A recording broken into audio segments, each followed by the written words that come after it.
debate on a small business research and development bill. Later today at noon Eastern, there will begin 3 hours of debate on that short-term spending bill funding the federal government through April the 8th.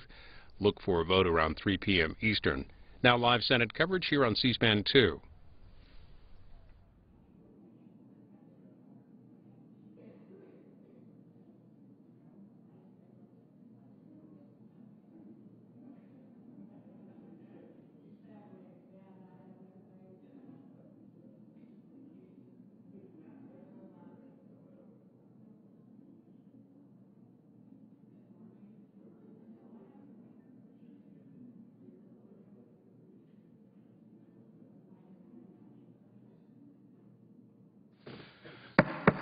The Senate will come to order. Today's opening prayer will be offered by Reverend Thad Austin, Associate Pastor of the First Methodist Church in Murfreesboro, Tennessee.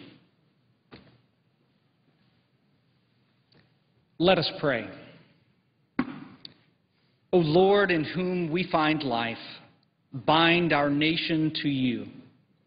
Make us a people devoted to prayer. Tame our wandering hearts and help us discover the meaning of freedom, justice, and mercy. Help our people to have the faith to seek you and the grace to pray for our enemies. Lord, this is a solemn and holy day. Today we celebrate a saint of your church. May the virtues that St. Patrick embodied be instructive to us. For despite adversity, Patrick helped others find good news, and his actions changed a society. May our lawmakers, like Patrick, grow in their love for you and their service to others. Enable them to see beyond the positions that divide this body and help them to long after humility, piety, and shared purpose. Increase our faith, O Lord, and help our unbelief. Rouse our spirits and make us one nation under you. Eternal Father, Spirit, Word, we praise you, the Lord and light of our salvation. Hear our prayer, O Lord. Amen. Amen. Please join me in the Pledge of Allegiance to our flag. I pledge allegiance to the flag of the United States of America and to the republic for which it stands, one nation, under God, indivisible, with liberty and justice for all.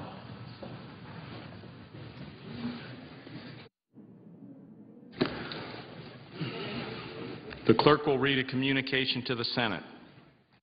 Washington, D.C., March 17, 2011. To the Senate, under the provisions of Rule 1, Paragraph 3 of the Standing Rules of the Senate, I hereby appoint the Honorable Tom Udall, a senator from the state of New Mexico, to perform the duties of the chair. Signed, Daniel K. Inouye, President pro tempore. Mr. President. The Republican leader is recognized. It was a great honor to have the Reverend Thad Austin of the First United Methodist Church in Murfreesboro, Tennessee, provide the opening prayer this morning. I thank him for his wise words. Remembering the St. Patrick and the St. Patrick's Day was a wonderful way to begin the session. I first met the Reverend Austin at his alma mater, Asbury University in Wilmore, Kentucky, when I visited there in 2007. Asbury University's mission is to engage the world and serve the Word through public service. Our guest chaplain today has pursued that mission with great success. Maybe it is a family calling. The Reverend Austin's grandfather, Dr. Edward F. Austin, was an admiral in the U.S. Navy who volunteered overseas as a medical missionary. His father, Stephen B. Austin, is a doctor who cares for our nation's veterans. They taught Thad that it was important to serve others, that in a nation that so generously provides what many in other parts of the world do not enjoy, it is important to give back. The Reverend Austin has taken that advice very much to heart. He's still a young man, but he has accomplished a great deal, and he is not one to look back with pride on where he has been, but rather to look forward to all that he has left to do. Reverend Austin earned his degrees from Asbury University and the Asbury Theological Seminary, and he has also studied at Oxford University and the Wesley Theological Seminary here in the nation's capital. He is the pastor of congregational care at the First United Methodist Church, as well as a commissioned elder there. The Reverend Austin has preached in England, South Korea, and Mexico, as well as in Kentucky and Tennessee and several other states, and provided spiritual guidance and volunteer work in Mexico, Guatemala, Kentucky, and Tennessee. And while he has clearly gone on to do bigger and bolder things, let me also note that in 2009 he served as an intern in my office. Admiral Edwin Austin, his grandson, has just addressed the Senate chamber, is buried at Arlington. Our own Senate chaplain, Barry Black, also a Navy admiral, delivered his internment service. And I know Chaplain Black is just as pleased to have Reverend Austin here with us today as I am. So once again, let me say it was a true honor to listen to Reverend Austin's words this morning. I want to thank him for taking time from his important work to be here, and to thank him for his lifetime of service to his community and to our nation. The clerk will call the roll.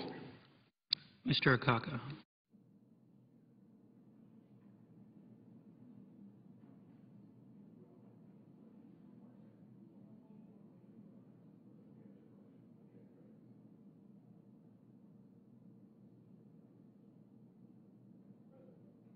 From Tennessee is recognized. I ask consent that the quorum call be vitiated. Without objection. I thank the leaders for allowing me to go ahead. I joined Senator McConnell in welcoming Reverend Austin. He's from Murfreesboro, Tennessee, just down the road from Nashville. He formerly worked here.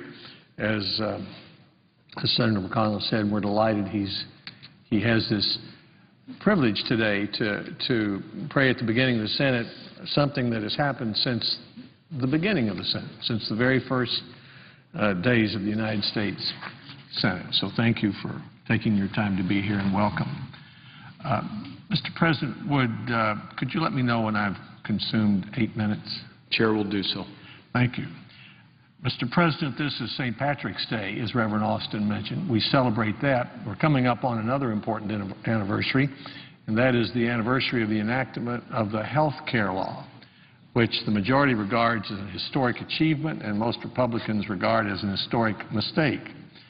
I want to talk a little bit about that law, but there is another anniversary that I remember very well, and it came a few days before the enactment of the health care law, and it was the so-called Health Care Summit that was held at the Blair House. It was a remarkable event. The President of the United States, highly intelligent, well-versed on health care, invited a bunch of us down to discuss health care, and he stayed, and we stayed 6 or 7 hours. During that discussion, it was a pretty free exchange. I especially remember one event.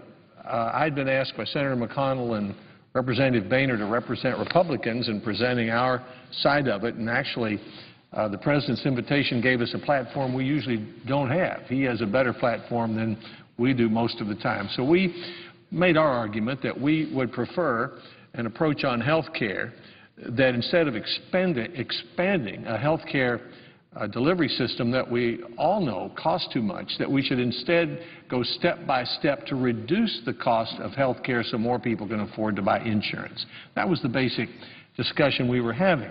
But then we got down to some facts, and I had said that according to the Congressional Budget Office, the President's plan would raise individual premiums, make insurance costs more for individuals who buy insurance by 14 to 20%.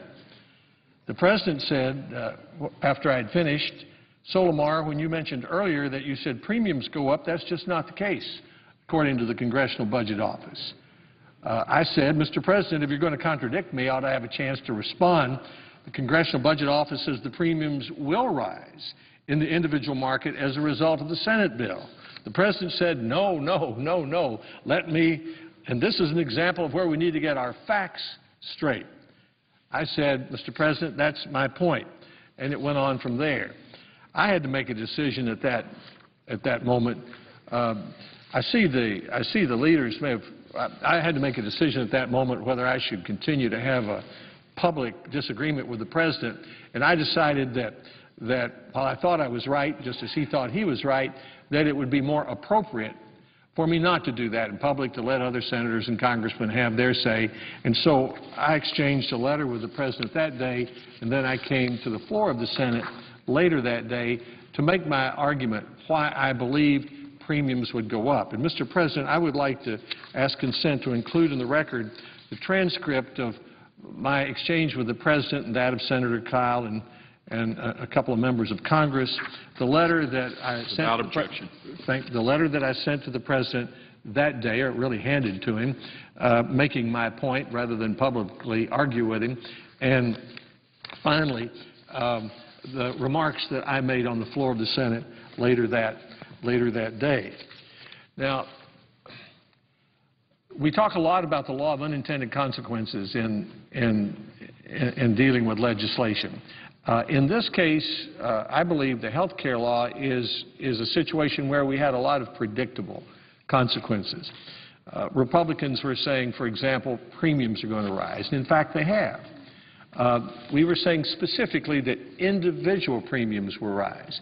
And it was predictable that they would because, in the first place, the health care law requires that you buy a better policy if you buy a policy. So if you're going to buy a Cadillac instead of a Chevy, it's going to cost more. You're going to get more benefits. Second, there's some taxes in the health care law, such as with medical devices. They're passed on to the consumer. Your premiums go up.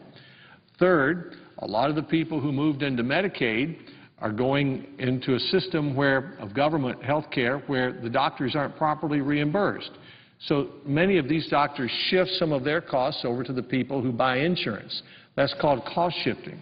So for all those reasons, we've seen stories regularly in California, Nevada, Wisconsin, Connecticut, that individual premiums over the last year have gone up. And let's look at some of the other things that we talked about during that time. We said the bill would raise taxes. In fact, it does, $813 billion. And as I mentioned, the tax on medical devices, that's passed right along to insurers, to people who buy insurance. Their costs go up. We said it would cut Medicare. In fact, it has. 11 million Medicare Advantage recipients, that's about 1/4 of everyone who has Medicare, are seeing or will see their benefits reduced. We said there'd be thousands of pages of new regulations that would hamper small businesses and individuals as they go about their daily life. We're beginning to see them come. The most notorious is that Form 199, 1099, which causes 40 million businesses to file a report every time they buy something that costs more than $600. We hear a lot of talk about repealing that. We've tried to repeal it for some time, but it's still the law. One thing that particularly bothered me about the debate were the unfunded mandates on state governments. We see about college tuitions going up in California, 30, 40%. People would be surprised to think that the reason may be because the federal government is imposing more health care costs on the state of California, and the money that ought to go for the University of California or Tennessee isn't there. So where does the university get the money to keep its excellence? It raises tuition. Our former Democratic governor, who just retired, said that the health care law imposes on Tennessee more than $1 billion in new costs between 2014 and 2019. That's an unfunded mandate from Washington that will cost the people of Tennessee. Fewer jobs will be created as a result of this law. Now, someone might say, well, how can you say that? I'll give you an example. I met with a group of leaders of the restaurant industry in America. They're the CEOs of all of the big restaurant companies. They're the second largest employer in America. They hire a lot of low-income people. One of them said that they had been operating their stores with 90 employees on the average, and as a result of the health care law, their goal was to operate it with 70 employees. That's fewer jobs. And there were many other examples of that around the room. Even the student loan takeover has created a problem because students are actually paying more in interest on their student loans to help pay for the new health care law, which I think a lot of students wouldn't appreciate. So the health care law that was passed a year ago, which some believe is an historic achievement, we believe is a historic mistake. We believe it would have been better and would be better to, instead of expanding a health care system that costs too much, that we go step by step to reduce its costs so more people can afford insurance. And so we'll continue to advocate that. We voted to repeal the health care law. We lost that vote. But we're continuing to work, Senator Johan's leadership and others. Thank you.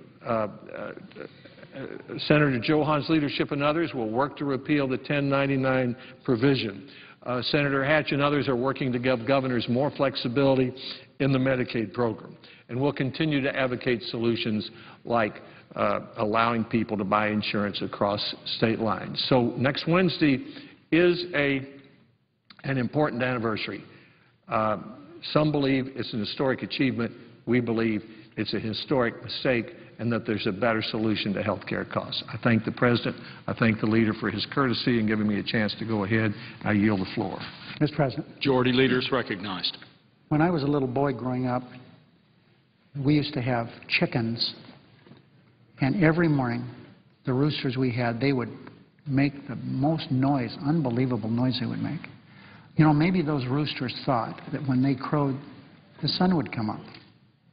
But it had nothing to do with that. I've been places where roosters don't crow and the sun still comes up. So my friend from Tennessee is using the rooster analogy, and it has about as much factual foundation as the analogy I just gave about the sun coming up when the rooster crows. Mr. President, I was at a breakfast this morning, and one of my friends, he was former chief of staff to one of the senators here, said to me, passing the health care bill was a miracle in the life of him and his family. Those are his words, not mine. They had a child that developed diabetes. They could not find insurance for that child. You know what? Because of the health care bill, that child is fully insured now. That's what the health care bill is about. Now, for my friend to complain about the health care costs insurance costs going up, a little bit of facts would make a lot of difference in that argument. Mr. President, the health care bill doesn't go into effect until 2014. There are parts of it do. But the main impetus of the health care bill to cover the 50 million people who have no health insurance doesn't kick in until 2014. The insurance costs have gone up because the insurance companies have raised the premiums, as they always do. One of the reasons we did the health care bill is to rein in the health care companies around America who are really bankrupting our country. So, Mr. President, let's talk about what is in effect with the health care bill and what will be in effect.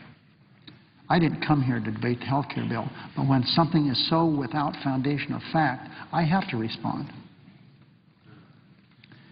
Mr. President, people like my friend Bob today have had miracles in their lives all over America during the past year because of that health care bill having passed.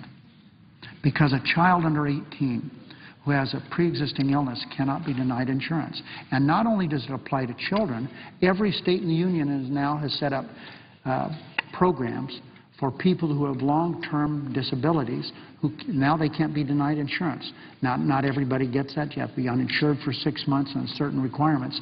And it's not as good as children who are under age 18, but it is pretty good. I would also say this, Mr. President. Hundreds of thousands of students are in college today who have health insurance because their parents have health insurance. That's what we did in law. We raised the bar on that so that children can stay under their parents' health insurance for longer periods of time. I'm going to do an event next week in Nevada where we're going to have a number of businesses together. People who employ less than 10 people, whose average salary is of those employees less than $25,000, can have health insurance for their employees, and they get a 35% deduction in their premiums. That's because of the health care bill we passed. 44,000 small businesses in America have the ability to have reduced premiums. So, Mr. President, the health care bill is a very important bill. It's a milestone in the history of this country, and we're setting up the exchanges now so everyone can have the same insurance that I have. That's what it was all about.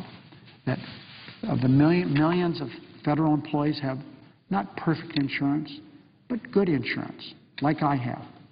My insurance is the same as an FBI agent has.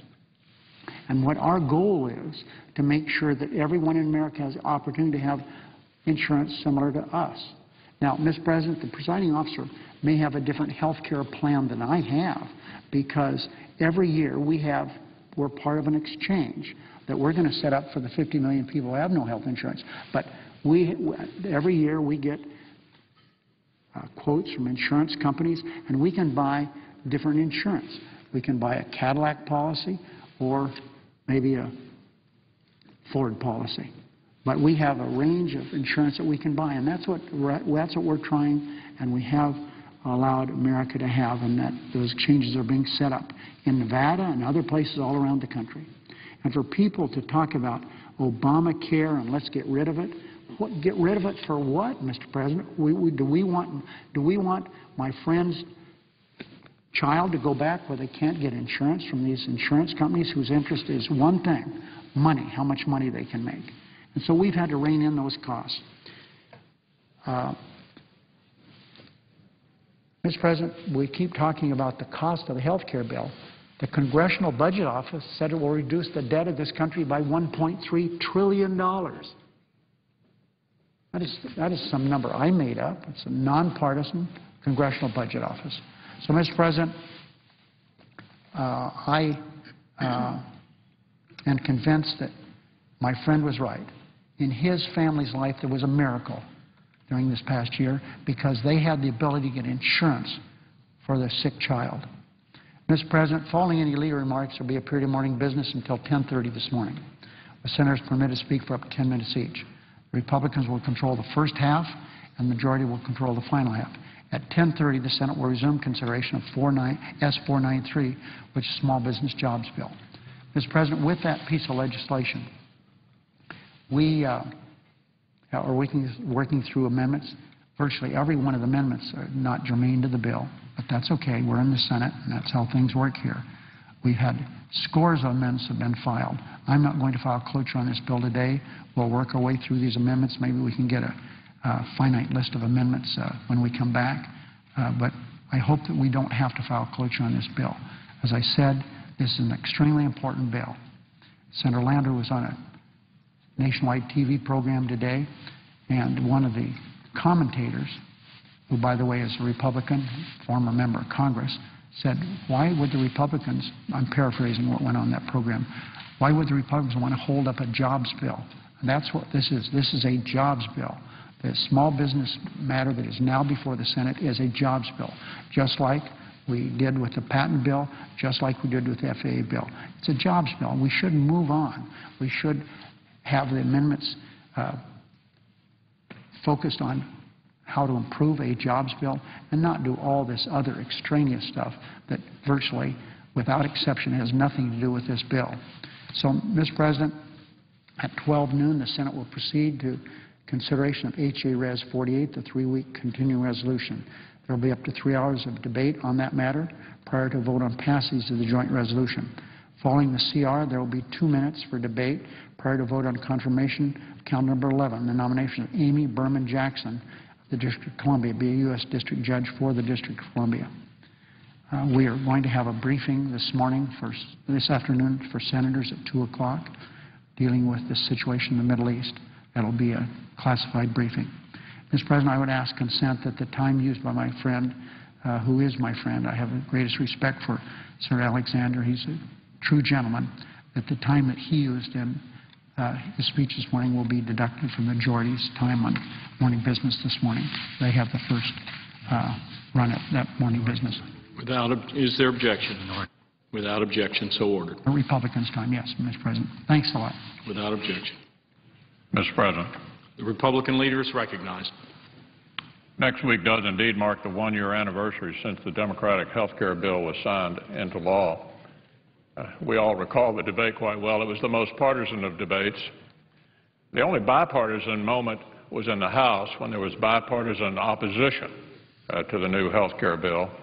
In the Senate, it was a strictly partisan vote. 60 Democrats voted for it, 40 Republicans voted against it. If a single Democrat, not even one, had changed his vote on that Christmas Eve, we would not be looking at the one-year anniversary of the Democrat health care bill. So this morning I'd like to look back on what we've learned during that year. Shortly before the final vote, then Speaker Pelosi famously said the Democrats had to pass the bill so they could find out what was in it, away, as she put it, from the fog of controversy. Well, now that the fog is lifted, the question arises, what do we know now that we didn't know then? Well, we now know that those who promised us that if you like your plan, you can keep it, were dead wrong. The Obama administration has already admitted that at least 7 million seniors will now lose their Medicare Advantage plans. And one of the administration's own top health care analysts recently admitted that this oft-repeated pledge was, quote, not true in all cases, end quote. We all knew the bill created strong incentives for businesses to drop or change employees' health care plans, the ones they get through their jobs. Now that the bill is passed, the White House admits it, too. One recent study suggests that as many as 35 million American workers could see their employer-based health insurance plans dropped in this way. So the administration promises on this point, which were echoed by Capitol Hill Democrats like Speaker Pelosi, turned out to be hollow. And today, even the administration itself predicts that more than half of all American workers will see their current employer-sponsored health care plans change within a couple of years' time. Now, shortly after the health care bill became law, the Department of Labor acknowledged all of that. Small businesses would be most affected, it said, with as many as 80% expected to have to change their coverage to comply with the new law. For all remaining businesses, the administration now estimates that somewhere between 39 and 69% will be forced to change their plans to comply with costly and burdensome new dictates from health care bureaucrats here in Washington.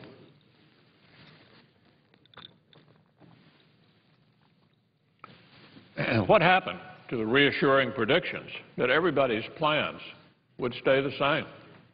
It turned out to be nonsense, utter nonsense. So Americans have every reason to be outraged, not only by the bill itself, but also by the rhetoric that was used to sell it. And far from being reassured of all the bill's merits, Americans feel betrayed. Check the record. I doubt that one Democrat who voted for this bill told their constituents they'd see a change in their plans. Yet here we are, a year later, and they just expect people to accept it. Democrats knew exactly what Americans wanted to hear, and that's what they told them. And perhaps the biggest deception of all was the claim that people could keep the plans they have. Okay, what else do we know about the bill? Well, at a time when nearly 14 million Americans are looking for work, we now know this bill only increases costs and burdens on employers and small businesses, making it even harder for them to keep current workers on board or to hire new ones. According to the Independent Congressional Budget Office, the health care bill will result in the loss of more than 800,000 jobs over the next 10 years.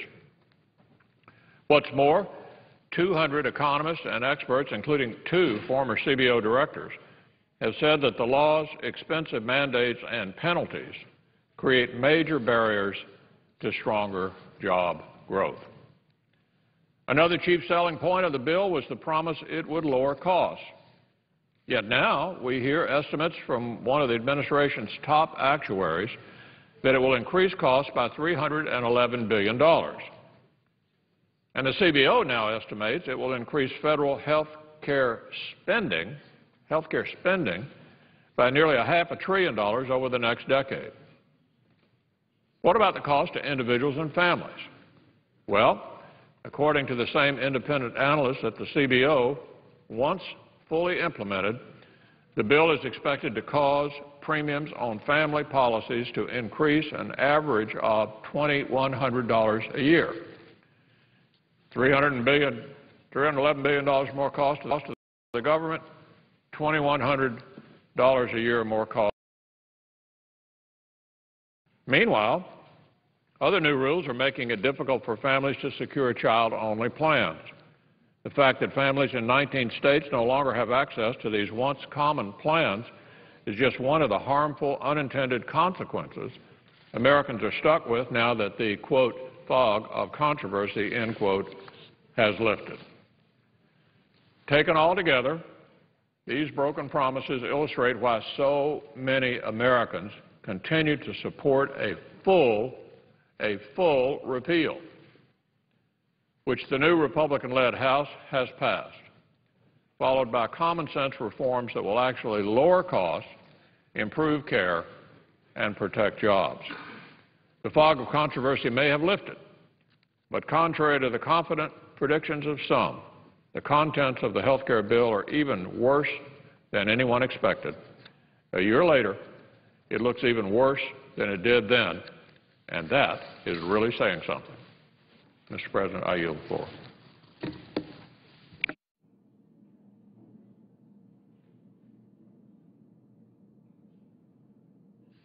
Mr. President. The senator from Arizona is recognized. Mr. President, I ask that morning business be for 1 hour and that the time be equally divided. Is there objection? Without objection, so ordered. Under the previous order, the leadership time is reserved. Under the previous order, the Senate will be in a period of morning business for 51 minutes, with senators permitted to speak therein for up to 10 minutes each, with the time equally divided and controlled between the two leaders or their designees, with Republicans controlling the first half and the majority controlling the final half, and the time consumed by the senator from Tennessee deducted from the Republican time. Mr. President, would the chair acknowledge that the 51 minutes now is the time of 1 hour equally divided minus the time of Senator Alexander? Is that correct? That is correct. Thank you. Mr. President, as three of my colleagues have already noted this morning, President Obama's health care law turns 1 next week. In my view, it hasn't been aging very well. On the eve of its 1-year anniversary, I, too, would like to review a few key developments related to the law and its implementation. And note that, at least to me, it's very clear that this bill has not become more popular with Americans, but decreasingly popular. Go back to March 23rd of 2010, just about a year ago. That's when the President signed his health care bill into law. And later, that very day, 13 states filed a lawsuit against it in a Florida federal court. Another 13 states have joined the suit since. In addition, Virginia filed its own separate lawsuit on the day of enactment. May 11th, 2010, the nonpartisan Congressional Budget Office revised upward its cost estimate of Obamacare. According to the CBO, Obamacare will cost $115 million more than originally estimated, pushing the cost of the program to over $1 trillion. June 2010, with public opinion still decidedly against the law, a poll at that time found that 58% of Americans supported repeal. The Department of Health and Human Services launched a public relations campaign to try to change people's minds. Many seniors received a pamphlet from HHS Secretary Kathleen Sebelius that made claims like, and I'm quoting now, "Your guaranteed Medicare benefits won't change, whether you get them through Original Medicare or a Medicare Advantage plan," end of quote. But, of course, the pamphlet failed to mention the fact that the law cuts Medicare Advantage plans by $202 billion over 10 years, meaning higher premiums, less benefits, and fewer plan choices for seniors. The CBO estimates that the extra benefits currently provided by Medicare Advantage plans will be cut in half. July 11, 2010, President Obama used a recess appointment to name Donald Berwick, Administrator of the Centers for Medicare and Medicaid Services, an agency that will play a critical role in the implementation of Obamacare. The President used this procedure in an attempt to bypass the regular confirmation process before the Senate had held a hearing or voted on the nominee. The recess appointment allows Dr. Berwick to run the Centers for Medicare and Medicaid Services through the end of this year. A hearing would have given senators the opportunity to question Dr. Berwick about his very controversial views, including his espousal of health care rationing. He has, for example, praised the British national health care system, which routinely denies and rations care as extremely effective, I'm quoting him now, and conscientious. On September 24, 2010, the Department of Health and Human Services issued its first waiver of Obamacare provisions dealing with limited benefit, or mini-med plans. Since then, a total of 1,040 waivers have been granted, many to the administration's favored political constituencies. Seems like they like the law as long as it doesn't apply to them. December 13, 2010, a federal district court judge in Virginia ruled that the law's mandate that individuals purchase government-approved health insurance is unconstitutional. January 19th of this year, the House of Representatives voted 245 to 189 to repeal Obamacare. January 25th, 2011, my governor, Jan Brewer of Arizona, asked Secretary Sebelius to waive the maintenance of effort provision in the health care law. That's the provision that forces an unfunded Medicaid mandate on states by denying them the flexibility, the ability to manage their own Medicaid programs to fit their own budgets and their own unique Medicaid populations. This is a huge problem because Arizona, along with most other states, is experiencing a dire budget crisis. January 26, 2011, Medicare Chief Actuary Richard Foster testified before the House Budget Committee. He acknowledged to the committee that President Obama's promise that Americans will get to keep their coverage if they like it, and I'm quoting now, is not true in all cases. January 31, 2011, Judge Roger Vinson, a federal district court judge in Florida, ruled that the individual mandate in the law is unconstitutional, and he invalidated the entire law. He concluded that the law's requirement to buy insurance or pay a fee, and I'm going to quote now, is outside Congress's Commerce Clause power, and it cannot be otherwise authorized by an assertion of power under the Necessary and Proper Clause. It is not constitutional. He also writes, quoting again, "It is difficult to imagine that a nation which began, at least in part, as the result of opposition to a British mandate giving the East India Company a monopoly and imposing a nominal tax on all tea sold in America, would have set out to create a government with the power to force people to buy the tea in the first place. Surely," he says, "this is not what the Founding Fathers could have intended," end of quote. On February 2nd of this year, the Senate voted on the Senate vote to repeal the law. It failed on a party line vote, 47 to 51. So the Senate did not follow the path of the House of Representatives to repeal Obamacare.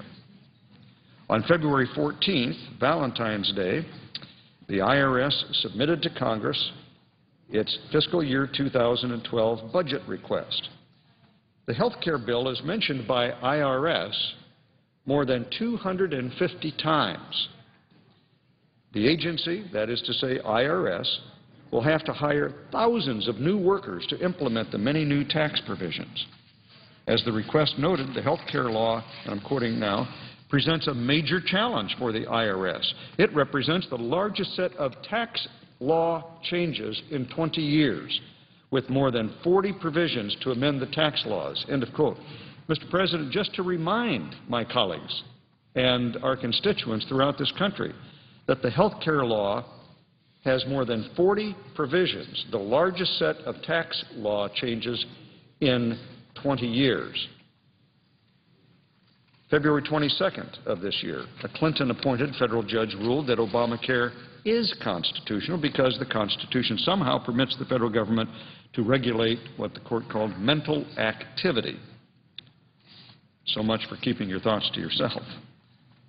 On March 3rd, 2011, at the request of the Obama administration, a federal judge in Florida, the federal judge who had previously ruled that Obamacare is unconstitutional, clarified his ruling and noted his continuing concern with the fact that if the law is upheld, he says, Congress could indeed mandate that everyone buy broccoli, end of quote. I think that the first President Bush would have a real problem with that mandate. March 14th, 2011, that's just 3 days ago, the latest Rasmussen poll shows that support for repeal of the health care law has reached its highest level since May of 2010. 62% of likely voters now favor repeal. Well, that's what we should do. These developments highlight just some of the reasons why the bill is so unpopular and so deeply flawed that the American people agree that it should be repealed, and it should be replaced with more sensible ideas. The debate on the health care law will no doubt continue throughout this year, especially now that 2 federal courts have already ruled that it's unconstitutional. It would be best if we could stay the law until the Supreme Court rules on its constitutionality. States and businesses could save a great deal of money, and insurance companies wouldn't have to raise their rates. We'll have a chance, I hope, to vote on such a proposal. Mr. President, some things age well with time, not Obamacare.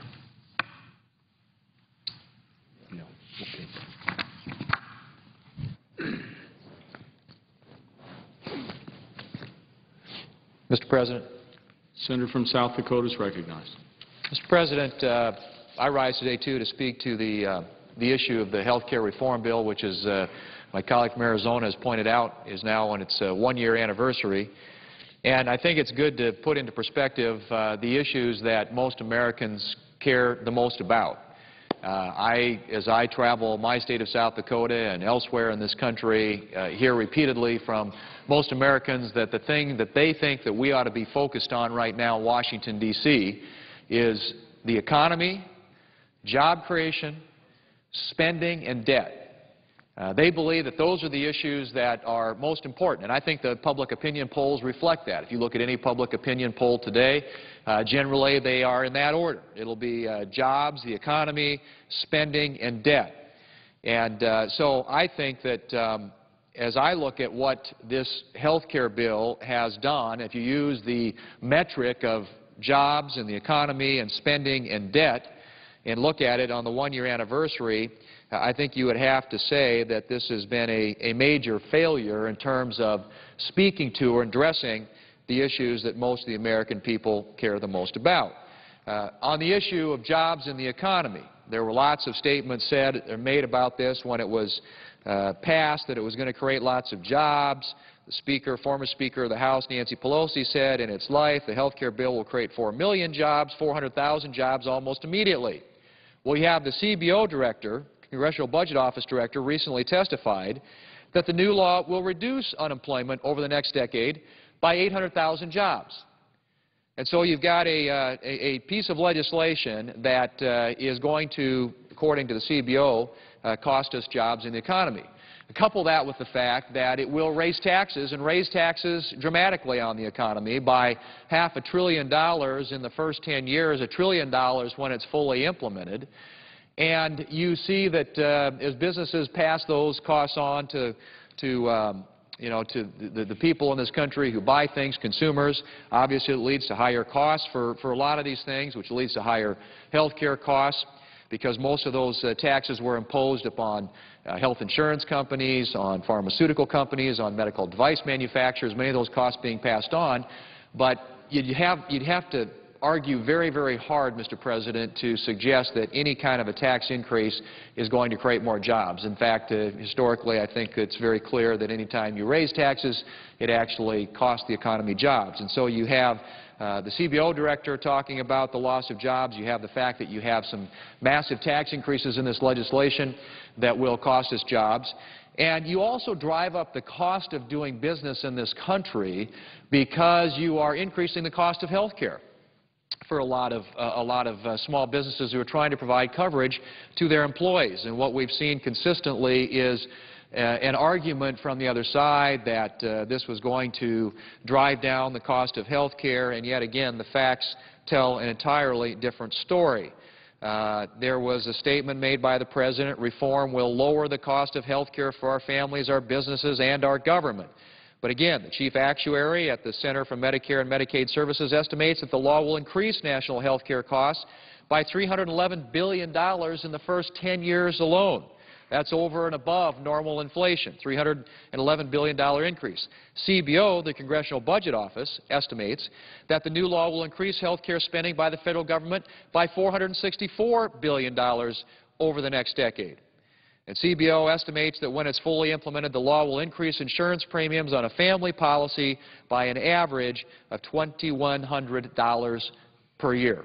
So you have increased costs of health insurance for employers, for employees, all of which is going to cost the economy jobs because it drives up the cost of doing business in this country, Mr. President. And so you have all these factors in this health care legislation that contribute to a loss of jobs because they make it more expensive for small businesses in this country. So if you use the metric of job creation and how this legislation impacts the economy, I think you would have to describe it as a major failure. Now, again, the American people, I think, determine what's important, and they have decided, and rightly so, when you've got as high of unemployment as we have in this country today, that job creation should be the #1 priority of their policymakers in Washington, D.C. And in fact, we should be looking at policies that will be conducive to job creation, not policies that will inhibit job creation.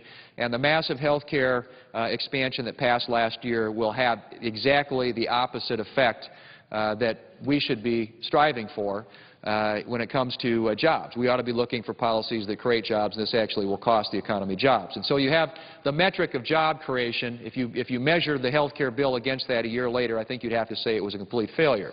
So the issues that I mentioned that also bear on what's important to Americans today, spending and debt, how does the health care legislation stack up against those criteria? Well, first off, with regard to spending, we all know by now that when it's fully implemented, this new health care legislation will cost $2.6 trillion. $2.6 trillion expansion of government. Literally, Mr. President, the largest expansion of the federal government in the last half-century. You'd have to go back to the 1960s to find a time when you saw the government expand at the rate that we've seen in the last 2 years alone. And I think that's reflected when you look at the debt and deficit figures for the last couple of years. Since this administration took office, since President Obama took office, the debt in this country has grown by over $3 trillion. And in fact, if his budget is implemented, which he presented, that total debt will double by the end of the next decade. So you take a $14 trillion debt, gross debt, which is almost $14 trillion, which is where it is today. If the President's budget is implemented, you would see that debt double over the course of the next decade to over $26 trillion. And so you have massive amounts of borrowing, massive amounts of debt, massive amounts of new spending and tax increases, all of which create, I think, an environment that's going to be very difficult for our economy and for the job creators to create jobs. But you have grown significantly the size of government.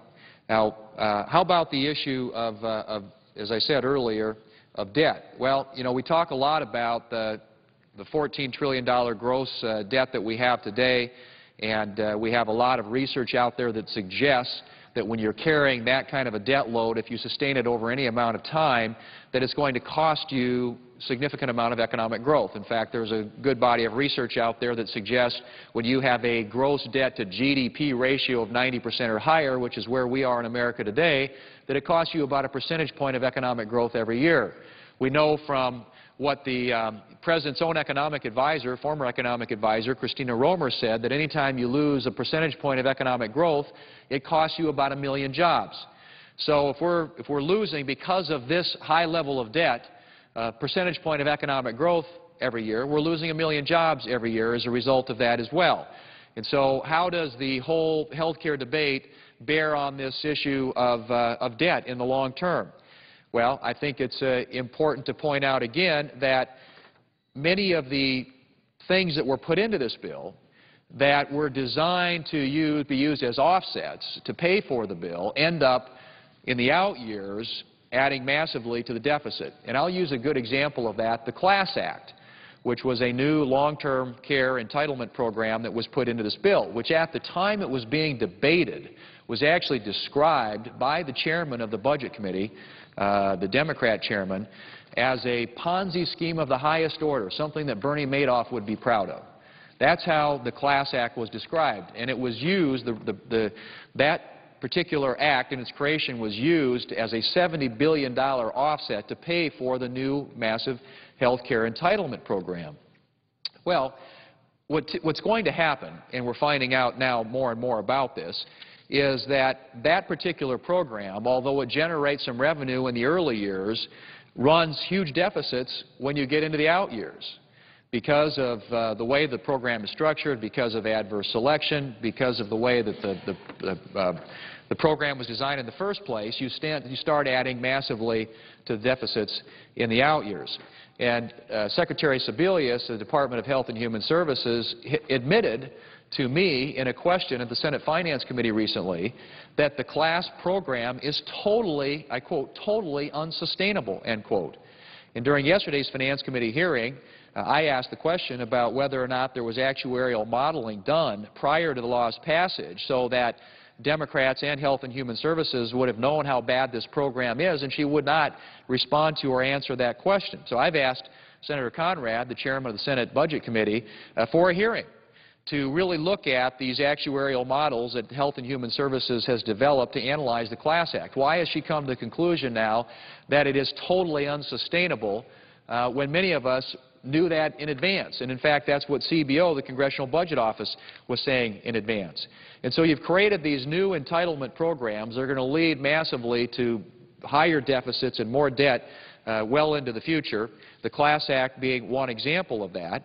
I would suggest, Mr. President, as well, that when you create a $2.6 trillion new entitlement program, if history is any indication, that will dramatically understate what the true costs are. We've seen that historically. Whenever estimates have made about some of these new government programs, they are significantly less than what was estimated when they were created in the first place. And so I would argue that on the issue of how the new health care bill on its first anniversary impacts the issue of debt, that we are not going to know probably for some time, but I think we can get a pretty clear idea that this is going to lead to much higher deficits and much higher debt in the out years because of the statements that the Congressional Budget Office and the CMS actuary and even now the Secretary of Health and Human Services are saying with regard to programs like the CLASS Act, which was created under this bill. Now, I think a lot of the other reason you're going to see the debt and the deficit explode is because of the gimmicks that were used by the Democrats to finance the health care bill. And I mentioned the CLASS Act was one of those, but there were a number of other gimmicks that were used as well. And there was this, the Medicare payroll tax increases, the Medicare cuts that are supposed to occur under this to pay for the new health care entitlement program were also indicated at the time we're going to extend the lifespan of Medicare. Essentially what happened was the same revenues were spent twice. They were double counted. In other words, there was new revenue going to be coming into the Medicare Trust Fund because of increase in payroll taxes and because of reductions in spending in those Medicare accounts that allegedly then would create a credit to the Medicare Trust Fund. Unfortunately, all those new revenues are going to be used to finance this new health care entitlement program.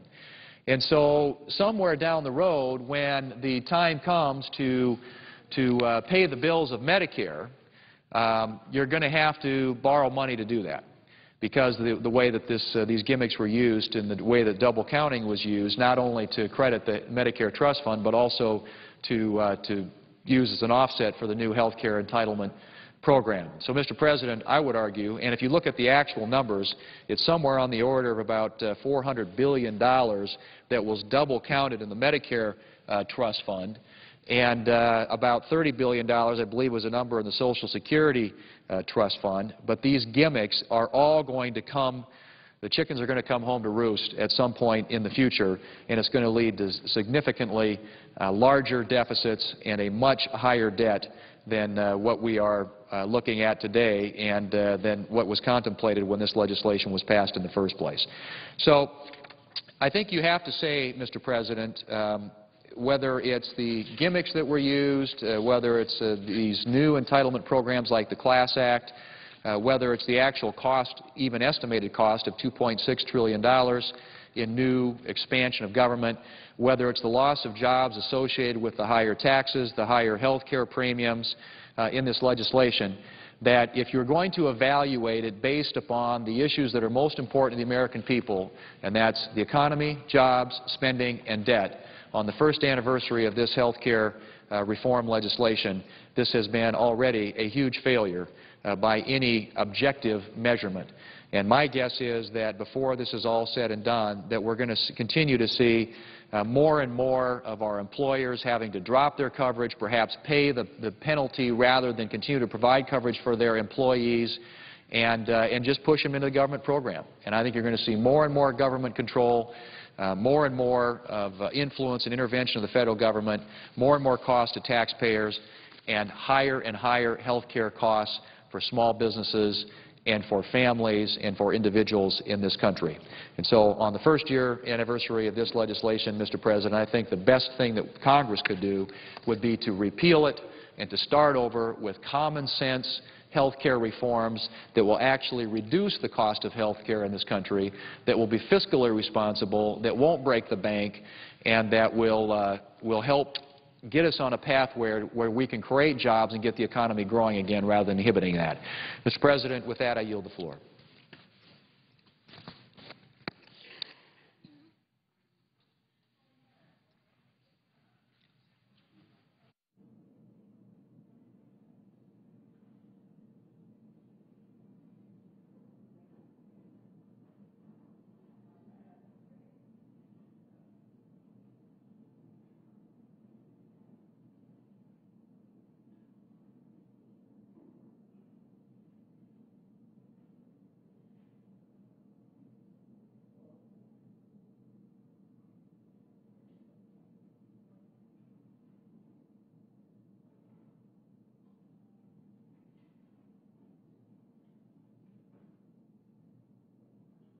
Senator from Illinois is recognized. Ask consent the quorum call be suspended. Without objection. And, Mr. President, we in morning business?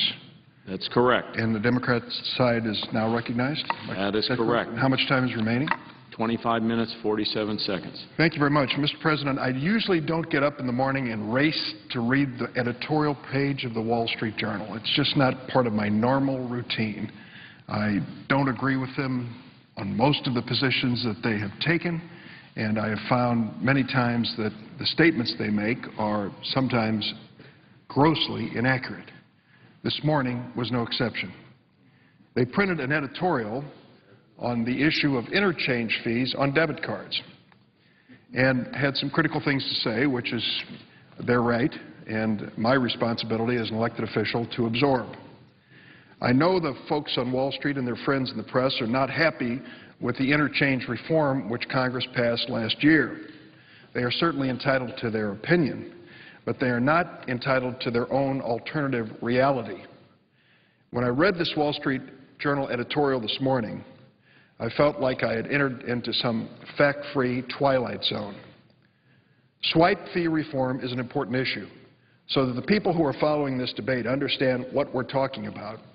Each time that you use a credit card or a debit card to pay for something, a meal at a restaurant, groceries, pharmaceuticals, a donation to a charity, buying gas for your car, each time that you do, there is a fee that is charged to the merchant. And that fee is charged by both the bank issuing the card and the underlying credit card company. It is called an interchange fee. And it is a fee that is imposed on businesses, large and small, all across America, literally without negotiation. It is a fee that is dictated because there is little or no competition. Now, the Wall Street Journal probably prides itself on being the protector and defender of the free market system. There is no free market system when it comes to interchange fees. It's a take it or leave it. If you want to accept a Visa or MasterCard from a certain bank, you will pay a certain interchange fee every time a card is used at your establishment. And what I learned in a hearing on this subject years ago is that there is virtually no negotiation in establishing these fees. And merchants came to me. The first who came to me was not a major retailer, but a buddy of mine in Quincy, Illinois, named Rich Neiman. Rich Neiman is a very conservative man who probably reads the Wall Street Journal every day, but he has done quite well for himself and his family and his company by opening up food stores all over the Midwest. Rich is a really roll-up-your-sleeves, grassroots businessman. And he said to me, Senator Durbin, these credit card companies and their banks are killing us. The interchange fees bear no relationship to the actual cost of the transaction. He said, you know, if somebody pays for groceries with a check, it clears the bank for pennies, regardless of whether the check is for $10 or $100. If they use a debit card, which is a plastic check, drawing directly out of your account to pay, it ends up we pay an interchange fee, which is substantially higher. And we have nothing we can say about it. Now, the Wall Street Journal, the defender of the free market system, the defender of competition, has to acknowledge the reality that there is no competition when it comes to these duopolies, Visa and MasterCard, and little competition when it comes to merchants who have no voice or little voice in establishing what their fee is going to be when it's charged. And so we came to the floor of the Senate and said, we need to have interchange fee reform. And the measure passed, the amendment passed by a margin of 64 votes, 17 Republicans and 47 Democrats, and then was accepted in conference and became part of the law in the Dodd-Frank Wall Street reform. What it said was this: the Federal Reserve would analyze the current state of the market and establish what a reasonable and proportional interchange fee would be. What's fair? Since there's no competition here under the current system, let's at least establish what's fair. Let's not let Visa, MasterCard, and the banks fix prices here for lack of competition. Mr. President, you know what their early analysis showed? The average interchange fee was in the range of 40 cents per transaction. The actual cost,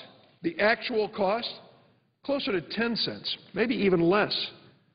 They were charging 3 to 4 times as much over the cost of actually clearing the transaction to merchants and retailers across America, which of course diminishes their profitability, diminishes their ability to expand their small businesses and large alike, and it's passed on to the consumer. Now, you would think that even the Wall Street Journal, this bastion of conservatism and defender of the free market, would acknowledge the obvious. The obvious is small businesses and large businesses alike are being overcharged across America by credit card companies and banks without restraint. That's not a free market. That's imposing a cost. What is it worth? What is it worth in terms of interchange fees, which they refer to kind of dismissively as small and not to be concerned about? What is it worth to the credit card industry and the major banks in America every month? $1.3 billion in interchange fees collected on debit cards. $1.3 billion. So let's do the math here for a minute. It's over $15 billion a year. $15 billion a year, which the Wall Street Journal wants to protect as a handout to the biggest banks and credit card companies in America. Well, be my guest, Wall Street Journal. But don't stand up and say you're defending business across America, because businesses large and small are sick and tired of the non-competitive, opaque system that currently exists, that they're paying for. My amendment does not create price fixing. It places reasonable limits on price fixing that are already present in the interchange system. If you look at any bank's website, see if you can find how much that bank charges merchants in interchange fees. You won't find anything. There's no disclosure here. There's no transparency. Why? Because for years the banks have let Visa and MasterCard fix the interchange rate that each bank receives when its card is swiped. This means banks don't have to compete with one another on the fees they receive from merchants. They all receive the same fees, no matter how much any particular bank actually spends to process transactions or prevent fraud. The current interchange system, the one that needs to be reformed, is a price-fixing scheme, period. My amendment simply says that if big banks are going to let Visa and MasterCard duopoly fix fees on their behalf, the Federal Reserve should regulate those fees so they are reasonable. If a bank wants to charge its own fees to reflect the cost it bears, so be it. My amendment does not regulate that. As long as those fees are transparent and competitive, I'm fine with them. But when the banks all get together, when they conspire to let Visa and MasterCard fix fees for them, that's when my amendment steps in, and that is what offends the Wall Street Journal, the defender of America's free markets. We know that big banks today receive far more in interchange than it costs them to do debit transactions. They use this excess interchange subsidy for things like ads and reward programs and executive bonuses, and certainly for profits. That's what they do. The effect of my amendment will be to squeeze the fat out of the interchange system. Big banks will still be able to use interchange to pay for reasonable processing costs, but they won't be able to use this interchange scheme to take excessive fees out of the pockets of merchants and their customers. Well, you might ask, Mr. President, is this the case in every country? And the answer is no. In other countries that use Visa and MasterCard, something interesting has occurred. Do you know what the interchange fee is on Visa and MasterCard debit card transactions in Canada? Zero. No fee. Do you know what it is in Europe? It's a tiny fraction of what it is in the United States. So for Visa and MasterCard and the banks that issue these cards to argue that even reducing interchange fees will cripple them, will force them to raise fees, will cancel services that they already offer, is to belie the reality that in many places in the world, unlike America, they are not overcharging merchants. They have reasonable interchange fees, and in some places, no interchange fees. Let's look at the Wall Street Journal's claim that because of swipe fee reform, you'll soon be paying for check writing privileges. Well, this is an old saw. We've heard it before. And it's surprising the Wall Street Journal would repeat this argument to say that interchange reform will cause people to start paying for their own checking accounts. I would urge them, if they can, to read back issues of their own newspaper. Let's go back to November 12, 2008, Wall Street Journal, article entitled, quote, "Banks Boost Customer Fees to Record Highs." Well, this was long before the Durbin Amendment, Mr. President. They were already raising fees, and they will continue to raise fees, and that's why some of the banks enjoy huge profit margins and bonuses, dramatic bonuses for the executives that work there. They might read the opening line of that article, which said, quote, "Banks are responding to the troubled economy by jacking up fees on their checking accounts to record amounts." I'm quoting the Wall Street Journal. They were already raising fees on customers long before this debate began. Another line in the same article says the average cost of checking account fees, including ATM surcharges, bounce check fees, and monthly service fees, have hit record highs. Mr. President, that was 2008, long before our debate on the floor here. If the Wall Street Journal's writers can't be bothered to even read their own newspaper, I urge them to read what the Bank of America spokeswoman, Ann Pace, told the Associated Press October 19, 2010. She said, quote, "Customers never had free checking accounts. They always paid for it in other ways, sometimes with penalty fees," close quote. Again, this is a spokesman for the industry being brutally honest about free checking. It astonishes me how many people simply repeat the banking industry's talking points without ever doing any fact-checking. Banks always say that if anybody tries to regulate them, it will lead to higher consumer fees and checking fees, and reporters print it like it's the gospel. Hasn't anyone ever realized that threatening higher consumer fees is a great strategy to scare away any efforts at reform? It's a great tactic because it's all speculation. You can't prove or disprove for sure what's going to happen in the future. What we can do is look at past experience and use it as a guide. For example, we know from the last few years that banks and credit card companies have constantly tried to raise fees both on consumers and merchants as high as the market will allow them to go, despite the recession. And we know from experience that competitive markets, which the Wall Street Journal should honor before they honor these duopolies involved in price fixings, competitive markets overseen by reasonable regulation are the best way to keep fees and prices at an appropriate level. Unfortunately, we also know the current interchange system is an unregulated, uncompetitive market. That's why we see fees that are hidden, non-negotiable, and many times higher what a competitive market would produce. Let's talk about the Journal's views on how swipe fee reform will impact consumers. I don't know that the Wall Street Journal would be viewed by many, if any, as a great pro-consumer publication. This morning, they wanted to wear that mantle. They say it's a hoax that reform is pro-consumer. Then, as usual, the little guy is going to get trampled. Mr. President, how frequently have you turned to the Wall Street Journal to find out who's going to stand up for the little guy in America? Almost never, in my case. And certainly they have this wrong. Some might say it's great the Wall Street Journal now cares about consumers. Of course, I'd feel better about it if I hadn't read yesterday's editorial in the Journal. That's the one where they said they'd like to see Congress kill the Consumer Financial Protection Bureau. This is a series, Mr. President. There is a recurring theme here, Mr. President, and the theme is consumers are going to lose, and merchants are going to lose, and small business is going to lose if this defender of the free market, the Wall Street Journal, has its ways. Here's the reality. Consumers right now are already paying for the interchange system. In November 2009, the GAO said that under the current system, merchants pass on their increasing card acceptance costs to the customers. The Consumer Federation of America, which supports my amendment and opposes the repeal that is now underway, does care about consumers. That's why they exist. Here's what they said in a letter this week. The current interchange system is uncompetitive, non-transparent, and harmful to consumers. It is simply unjust to require less affluent Americans who do not participate or benefit from the payment card or banking system to pay for excessive debit interchange fees that are passed through to the cost of goods and services. That quote from the Consumer Federation of America. U.S. PIRG, Public Citizen, Hispanic Institute submitted testimony last month where they said the current swipe fee market is broken and all consumers pay more for less because of escalating swipe fees. They also said, quote, 16 countries in the European Union regulate swipe fees, these interchange fees, and their experience demonstrates that regulation benefits consumers in lower fees and lower costs of goods.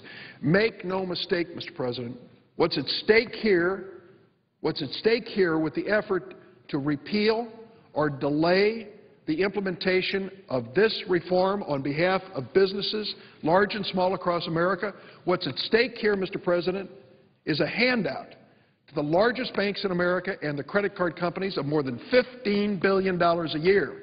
A bailout wasn't enough for these big banks. Now they want a handout.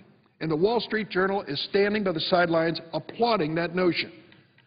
These defenders of free enterprise can't wait to construct a system where the largest banks on Wall Street and the credit card giants can take more money out of our economy from small businesses and consumers alike.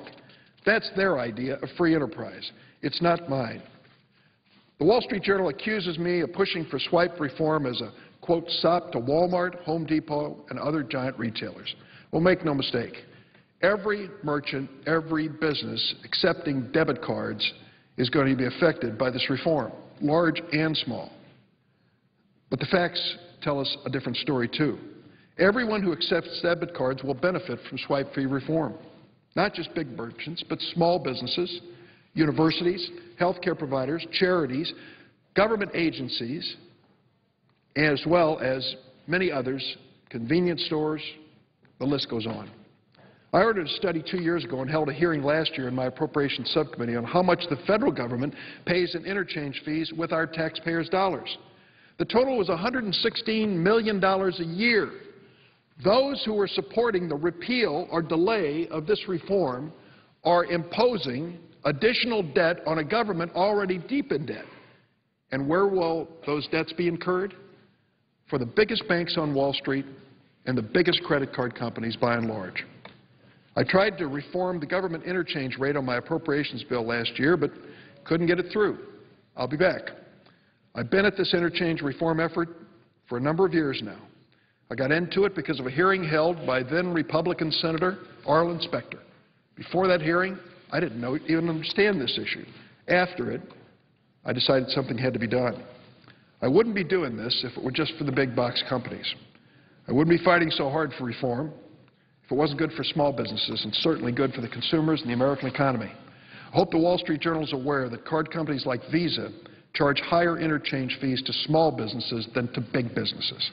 How do you like that for competition? Small businesses get it the worst under the current system. Wouldn't it be nice if the Wall Street Journal stood up for small businesses once in a while? Go look at Visa's website at their interchange rates for retail debit. You'll see right now the biggest retailers have to pay an interchange fee of 0.62% plus 13 cents a transaction. Smallest retailers, 0.95% plus 20 cents a transaction. Dollar for dollar interchange reform will help small businesses more than big ones. That's the reality of this reform. Mr. President, I don't expect to ever be endorsed by the Wall Street Journal. I don't even know if they make endorsements. I haven't even asked. But I'm going to insist that they stick with the facts. And I know the Wall Street Journal isn't going to stray very far from Wall Street banks, which bear the same basic name, as well as the credit card companies that are duopolies in this American economy. I'm going to continue this battle for Main Street, not Wall Street. I urge my colleagues who are being inundated, literally inundated, by banking lobbyists right now to stop this reform, that when they go home, steer away from the big banks. Go to the small businesses that accept credit cards and debit cards. Go to any one of them and ask them whether they think this is an important reform for the future of their small business, their employees, and for the local economy. I think they're going to hear the other side of the stories. Some of these small businesses can't afford the lobbyists that are prowling the halls of Washington today, but they deserve our attention as much, if not more, than the big banks on Wall Street and the credit card companies. Mr. President, I yield the floor. Suggest the